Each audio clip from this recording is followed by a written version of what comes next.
এক জঙ্গলে থাকতো এক চড়ুই আর এক কাক। চড়ুই তো খুব পরিশ্রমী ছিল, কিন্তু কাক ছিল খুবই অলস প্রকৃতির। হঠাৎ একদিন ঝড় এলো, তো ঝড়ে কাকের বাসাটা পুরো ভেঙে গেল।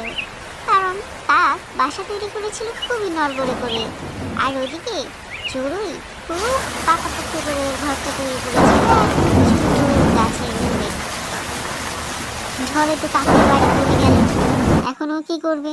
ও গেল চড়ুইয়ের কাছে, চড়ুইকে গিয়ে দরজা ধাক্কা দিতে থাকলো।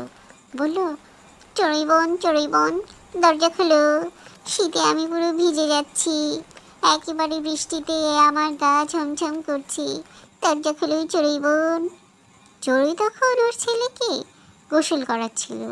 চড়ুই কাককে বলল, দাঁড়াও না কাক ভাই, আমি আমার ছেলেকে গোসল করাচ্ছি। আবার কাক বসে রইল, বলল, দরজা খুলো চড়ুই বোন, আমি একবারে বৃষ্টিতে ভিজে যাচ্ছি, শীতে আমার শরীর কাঁপছে, দরজা খুলো। চড়ুই আবার বলে উঠল, দাঁড়াও না কাক ভাই, আমি আমার ছেলেকে জামা পরাচ্ছি। কাক আবার অপেক্ষা করতে শুরু করলো। কাক বলল, চড়ুই বোন, আমি তো ভিজে একেবারে শেষ, আমার তো সর্দি লেগে যাবে, দরজাটা খুলো না। চড়ুই পুনরায় বলল, দাঁড়াও না কাক ভাই, আমি আমার ছেলেকে কারোটি পড়াচ্ছি।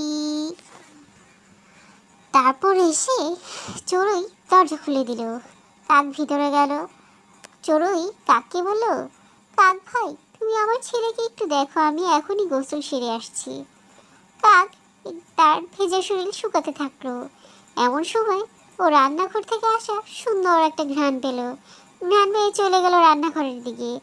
দেখলো খুব মজাদার ক্ষীর তৈরি করছে চড়ুই ওর ছেলের জন্য।